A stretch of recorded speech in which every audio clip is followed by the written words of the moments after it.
जय हिंद। मैं धीर सिंह आप लोगों का स्वागत करता हूं आपके अपने educational YouTube channel SDS GS research centre में। आज का जो हमारा टॉपिक है वह उत्सर्जन के बारे में है। किसके बारे में है? तो उत्सर्जन के बारे में। अगर इन लोग इसको हम बोलें तो इमिशन भी बोल सकते हैं। क्या बोल सकते हैं कि इंग्लिश में? तो इसको इमिशन बोल सकते हैं। देखिए, हर वस्तु जो होता है वह हर ताप पर क्या करती है? तो अपने में से ऊष्मा को निकालती है या ऊर्जा का क्या करती है? तो वो त्याग करती है। जैसे मान के चलिए यही वस्तु है ना, ये हर ताप पर क्या करेगी? अपने में से ऊष्मा को क्या करेगी? ये निकालेगी, या मतलब ऊष्मा का क्या करेगी? ये त्याग करेगी। कहने का मतलब क्या है?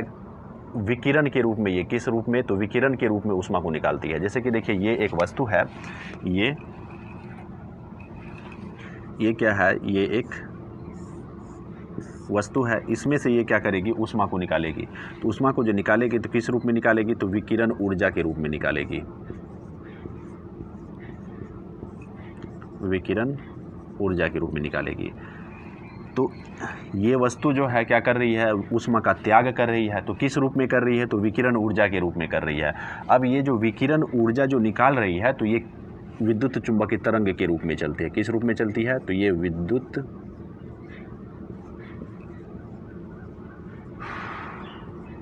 चुंबकीय तरंग के रूप में चलती है। जैसे मैंने अभी बोला था कि जैसे कि ये वाला वस्तु है, ये वाला वस्तु क्या कर रही है? अपने में से हर ताप पर, किसी भी ताप पर, अगर बात करें 20 डिग्री, 30 डिग्री, 40 डिग्री, किसी पर भी ये क्या करेगी? किसी भी टेम्परेचर पर अगर इसको हम रख देंगे ना, तो ये अपने अंदर में से क्या निकालेगी? तो ऊष्मा का त्याग करेगी। मतलब अपने अंदर में से विकिरण ऊर्जा को क्या करेगी? ये निकालेगी। और इससे जो विकिरण ऊर्जा निकलेगी ना, तो वह विद्युत चुंबकीय तरंग के रूप में चलेगी। और जो विद्युत चुंबकीय तरंग होती है वह प्रकाश की गति से चलती है।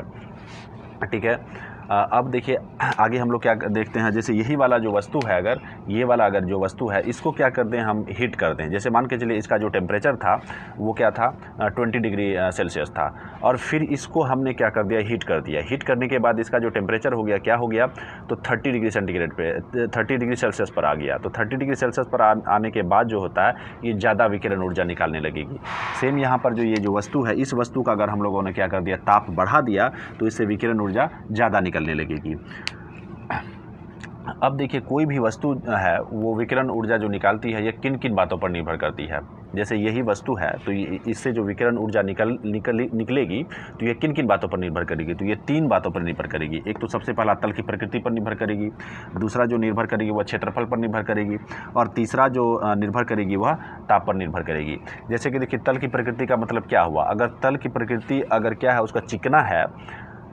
तल की प्रकृति का मतलब क्या है? कि तल चिकना है या तल खुरदरा है। तल जो है वाइट है, मतलब सफ़ेद है, या काला है या रंगीन है। इन सब बातों पर निर्भर करती है कि कोई भी वस्तु कितना विकिरण ऊर्जा का क्या करेगी? उत्सर्जन करेगी या निकालेगी। चलिए आते हैं एक बार सबसे पहले देखते हैं कि तल की प्रकृति। तो तल की प्रकृति का कहने का मतलब क्या हो गया? अगर क्या रहेगा? तल की प्रकृति सबसे पहले अगर क्या रहेगी? चिकना रहेगा। तल की प्रकृति अगर क्या रहेगा? तो चिकना रहेगा, तो ये कम विकिरण ऊर्जा निकालेगी अपने में से। जैसे कि देखिए, ये जो बोर्ड है हमारा, ये बोर्ड क्या है? बिल्कुल ही चिकना है। तो इससे जो विकिरण ऊर्जा क्या होगी? कम निकलेगी या ज़्यादा निकलेगी? तो बिल्कुल कम निकलेगी, क्योंकि ये जो है चिकना है। अगर यही रहता क्या? खुरदरा, जैसे कि हमारे पहले सरकारी स्कूलों में जो पढ़ाया जाता था ब्लैक बोर्ड पर, वो खुरदरा होता था। तो उससे जो विकिरण ऊर्जा निकलती होगी, कितनी निकलती होगी? कम निकलती होगी या ज़्यादा निकलती होगी? तो उससे क्या निकलती है? तो ज़्यादा निकलती है।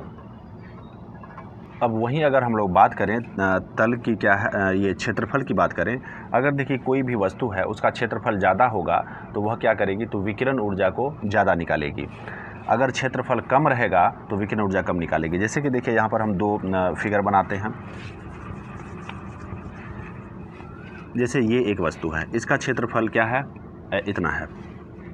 अब एक और हम वस्तु बना देते हैं, ये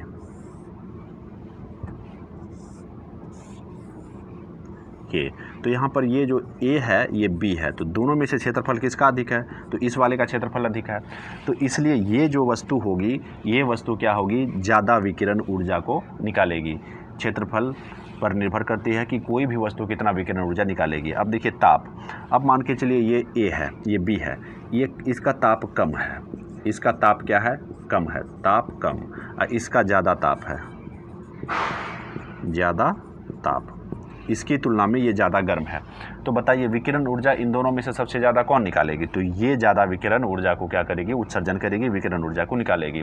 तो इस प्रकार से हम लोगों ने यहाँ पर देखा कि कोई भी वस्तु जो होती है विकिरण ऊर्जा निकालती है, वो किन किन बातों पर निर्भर करती है। तो वो 3 बात पर निर्भर करती है कि एक तल की प्रकृति पर, क्षेत्रफल पर, और तीसरा जो है ताप पर निर्भर करती है। अब आगे आते हैं कि किसी भी वस्तु से जो ऊष्म विकिरण निकलती है, तो कितना ऊष्म विकिरण निकल सकती है, यानी कि विकिरण ऊर्जा निकल सकती है, क्या इसका पता लगाया जा सकता है? तो देखिए साइंटिस्ट लोगों ने क्या किया कि कोई वस्तु ले लिया, उस वस्तु को किसी खास टेम्परेचर पर रख दिया, और किसी खास टेम्परेचर पर रख के उसका जो एकांक क्षेत्रफल था, उस एकांक क्षेत्रफल से एकांक समय में कितना विकिरण ऊर्जा निकली उसको माप लिया। उसको मापने के बाद उन लोगों ने पता कर लिया क्या, तो वो जो वस्तु है कितनी विकिरण ऊर्जा को निकाल सकती है, या तो विकिरण ऊर्जा निकाल सकती है, या तो उस विकिरण ऊर्जा का जो दूसरा नाम है उसको कहते हैं हम लोग ऊष्मीय विकिरण। जैसे कि देखिए साइंटिस्ट लोगों ने क्या किया, जैसे ये एक वस्तु ले लिया, ये एक क्या कर लिया, वस्तु ले लिया, इसका एकांक तल किसी खास टेम्परेचर पर, मान के चलिए 40 डिग्री सेल्सियस पर ही इसको देख रहे हैं, तो इसका एकांक तल लिया। एकांक तल का मतलब यहाँ से यहाँ तक का, तो ये हो गया 1 मीटर। तो ये जो एकांक तल हुआ, इस एकांक तल से कितना कितना विकिरण ऊर्जा निकल रहा है, तो कितने समय में, तो एकांक समय में। एकांक समय का मतलब क्या हो गया, 1 सेकेंड में। 1 सेकेंड में इससे कितना विकिरण ऊर्जा निकल रहा है, इस चीज़ को सबसे पहले उन लोगों ने क्या किया, तो माप लिया। मापने के बाद उन लोगों ने पता लगाया कि ये जो वस्तु है, इस वस्तु से कितना विकिरण ऊर्जा निकल सकती है। तो इस तरीके से हम लोग मतलब साइंटिस्ट लोगों ने पता लगाया कि कोई भी वस्तु से जो विकिरण ऊर्जा निकलने की, कितना विकिरण ऊर्जा निकल सकती है, या उससे कितना विकिरण ऊर्जा निकलने की क्षमता है, तो इस चीज़ का पता इसी प्रकार से किया जा सकता है। साइंटिस्ट लोगों ने ऐसे ही किया था।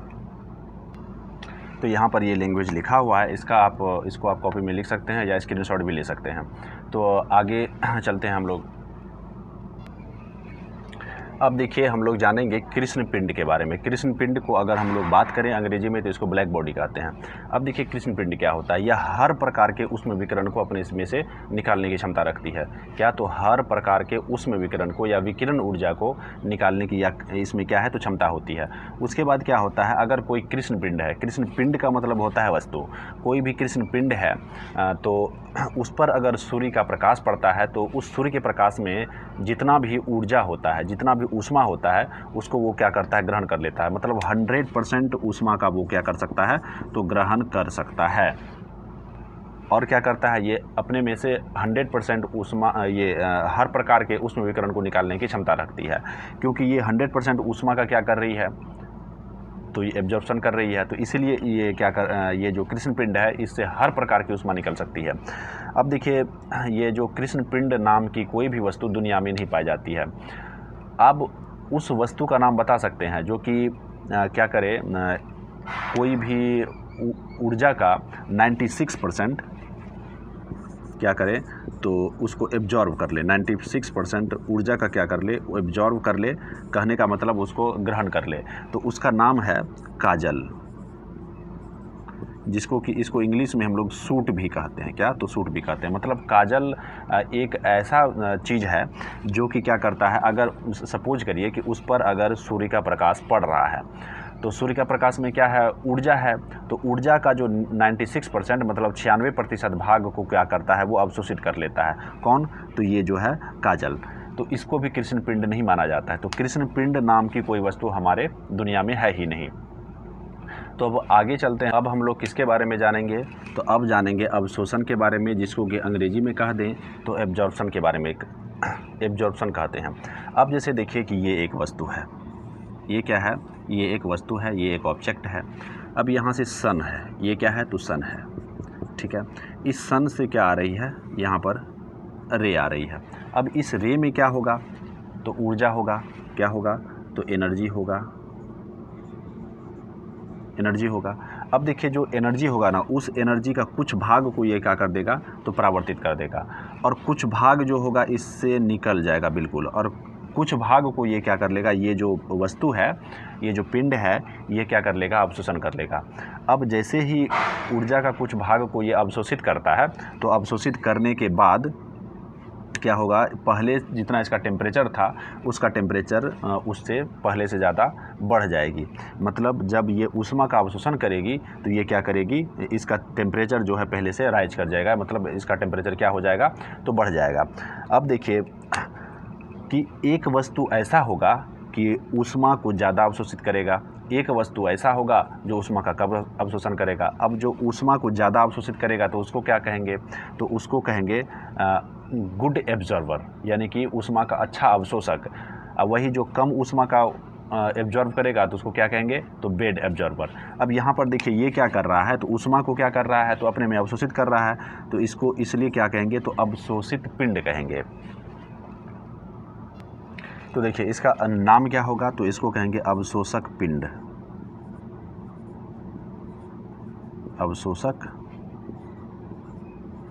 पिंड। अब आइए देखते हैं हम लोग की जो है ऊष्मा का, एक वस्तु ऐसा होगा जो कि ऊष्मा का ज़्यादा एब्जॉर्ब करेगा, एक वस्तु ऐसा होगा जो ऊष्मा को कम एब्जॉर्ब करेगा। इसका हमारे दैनिक जीवन में बहुत सारा उपयोग होता है। जैसे कि देखिए गर्मी के दिनों में हम लोग क्या करते हैं, जब धूप में निकलते हैं तो हम लोग क्या पहनते हैं, किस कलर का कपड़ा अधिकांश पहनते हैं, तो वाइट वाला कलर को पहनते हैं, या अगर नहीं पहनते हैं तो पहनना चाहिए, क्योंकि इससे हम लोगों को गर्मी कम लगती है। जो वाइट वाला वस्तु होता है ना, वो क्या करता है, जो सूर्य से आने वाली रोशनी जो होती है उसमें जो ऊष्मा होती है, ऊष्मा का अधिकांश भाग को वो क्या कर देती है, तो परावर्तित कर देती है। वही अगर आप रंगीन कपड़ा पहनेंगे ना, तो रंगीन कपड़ा क्या करता है, ऊष्मा का ज़्यादा अवशोषण कर लेता है, जिस कारण से हम लोगों को ज़्यादा गर्मी लगेगी।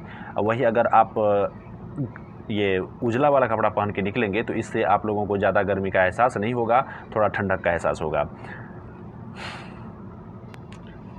उसके बाद अगर हम बात करें जाड़े के समय में, तो जाड़े के समय में हम लोग क्या करते हैं, उसमें उजला वाला कपड़ा नहीं पहनना चाहिए, क्योंकि वह जो है ऊष्मा को कम अवशोषित करता है और ऊष्मा का ज़्यादा से ज़्यादा भाग को क्या कर देता है, तो परावर्तित कर देता है। तो गर्मी के दिनों में हम लोगों को जो पहनना चाहिए तो वो काला वाला कपड़ा पहनना चाहिए। काला या रंगीन कपड़ा पहनने से हम लोगों को क्या होता है, तो ज़्यादा गर्मी का एहसास होता है। उसके बाद गर्मी में आप लोग देखे होंगे कि बहुत सारे लोग जो होता है वो छतरी लेकर चलते हैं, यानी कि छाता लेकर चलते हैं वो, और वो जो छाता होता है क्या होता है, तो उजला कलर का होता है। तो वो भी उजला कलर का क्यों लेके जाता है, इसके पीछे का रीज़न क्या हो सकता है, तो इसके पीछे का रीज़न यही है कि क्योंकि वो जो उजला कलर है तो वो सूर्य की रोशनी में जो ऊष्मा है तो उस ऊष्मा का कम भाग को वो क्या करेगा, तो अवशोषित करेगा, अधिकांश भाग को वो क्या कर देगा, तो परावर्तित कर देगा। अब जैसे कि देखिए आप लोग देखे होंगे जाड़े के दिनों में कि जो डॉगी होता है ना, जो हमारा कुत्ता होता है, वो क्या जाड़े के दिनों में पूरा अपने आप को गोल बनाकर यानी कि लपेट कर सोता है। आखिर ऐसा क्यों? फिर आप गर्मी के दिन में देखते हैं तो पूरा वो पसर कर सोता है। जब वो कुत्ता जो होता है ना, ठंडी के दिन में जब अपने आप को पूरे तरीके से लपेट कर सोता है तो इससे उसके बॉडी से जो होता है ऊष्मा कम निकलती है। क्या? तो ऊष्मा कम निकलती है, इसी वजह से वो अपने आप को क्या करता है, तो लपेट कर सोता है। उसके बाद देखिए आगे हम लोग जानते हैं, जैसे जो पहाड़ी वाला क्षेत्र होता है, हमारा मैदानी क्षेत्र से ज़्यादा वहाँ पर ठंड होता है। इसके पीछे का रीज़न क्या है? इसके पीछे का रीज़न हम लोग फिगर से समझ। अब देखिए ये मान के चलिए क्या है, ये एक पहाड़ है, ये क्या है, पहाड़ है, ठीक है, ये क्या है, तो पहाड़ है। अब यहाँ से सन से जो रे आएगी ना, तो वो बिल्कुल ही तिरछा पड़ेगा। जैसे कि हमारा जो अर्थ, हम लोग का जो यहाँ प्लेन वाला भाग है, तो यहाँ पर क्या होता है, बिल्कुल सीधा पड़ता है, और सीधा पड़ता है तो ज़्यादा गर्मी का एहसास होता है। लेकिन यहाँ पर जो ये तिरछा पड़ेगा, जो तिरछा पड़ता है ना, तो देखिए क्या होता है, तो यहाँ पर सूर्य का प्रकाश क्या हो जाता है, फैल जाता है। सूर्य का प्रकाश फैलने के कारण देखिए यहाँ पर क्या होता है कि इसका जो एकांक तल होता है, किसका, तो ये जो पहाड़ है, इस पहाड़ का जो एकांक तल होगा, मतलब 1 मीटर का अगर हम बात करें तो उस पर कम ऊष्मा जाएगी, मतलब कम ऊष्मा का वहाँ पर अवशोषण होगा। लेकिन हमारा जो प्लेन वाला एरिया होता है ना, तो वहाँ पर बिल्कुल सूर्य का रोशनी जो होता है बिल्कुल सीधा पड़ता है, जिस कारण से वहाँ पर जो एकांक तल पर ज़्यादा ऊष्मा का अवशोषण किया जाता है पृथ्वी के द्वारा। लेकिन यहाँ पर जो ये पहाड़ है, ये पहाड़ इस पहाड़ पर क्या होगा, जब सूर्य का रोशनी तिरछा पड़ेगा, और तिरछा पड़ने के कारण यहाँ पर सूर्य का रोशनी क्या हो जाता है, बिल्कुल स्प्रेड हो जाता है, मतलब फैल जाता है। जैसे यहाँ पर बिल्कुल ऐसे सीधा नहीं पड़ेगा वहाँ, बल्कि यहाँ पर कैसे पड़ेगा, तो बिल्कुल ऐसे छितरा कर पड़ेगा, पूरा तरीके से फैल जाएगा, स्प्रेड हो जाएगा। तो इस वजह से क्या होता है, इसका जो एकांक वाला जो तल होता है, इसके एकांक वाले तल पर जितना ऊष्मा मिलना चाहिए, यानी कि इसका एकांक वाला जो तल है वो उसको जितना ऊष्मा का अवशोषण करना चाहिए, उतना ऊष्मा का अवशोषण ये नहीं कर पाता है। और जब रात होने लगती है, तो रात होने के क्रम में क्या होता है, ये ज़्यादा बहुत ही जल्दी क्या करती है, वो सारा का सारा उष्मा को त्याग कर देती है, क्योंकि उसका जो पृष्ठ क्षेत्रफल है, इसका जो पृष्ठ क्षेत्रफल होता है वो ज़्यादा होती है, इसलिए ये बहुत ही जल्दी क्या कर देती है, तो उष्मा को छोड़ देती है, यानी कि उष्मा को निकाल देती है अपने में से। इस वजह से यहाँ पर क्या हो जाता है कि यहाँ का जो रात होता है वो बहुत ही ज़्यादा ठंडा होता है। कहाँ का? प्लेन की अपेक्षा में, यानी कि ज़मीन की अपेक्षा में हमारा जो, जैसे ये वाला जो उत्तरी भारत का जो भाग है, जैसे कि मैं बिहार से बोल रहा हूँ, तो यहाँ पर जो है ये बिल्कुल प्लेन है, तो यहाँ कम ठंडक पड़ती है। लेकिन वहीं अगर आप पहाड़ी वाले भाग पर चले जाएंगे तो पहाड़ी वाले भाग पर यहाँ से ज़्यादा ठंडक पड़ती है। तो इसके पीछे का रीज़न यही है। आज के वीडियो में बस इतना ही। और हाँ, आप लोगों को अगर ये वीडियो हेल्पफुल लगता है तो ये आप अपने मित्र के साथ में शेयर भी कर सकते हैं, ताकि जिस प्रकार से आप लोगों को हेल्पफुल हो रहा है ये वीडियो पढ़ाई करने में, तो आपके मित्र को भी क्या हो सकता है, तो हेल्पफुल हो सकता है। इसलिए इस वीडियो को आप अपने मित्र के साथ में शेयर भी कर दें, साथ ही साथ हमारे चैनल को सब्सक्राइब भी कर लें और लाइक का बटन ज़रूर दबा दें। तो आज के लिए बस इतना ही। धन्यवाद।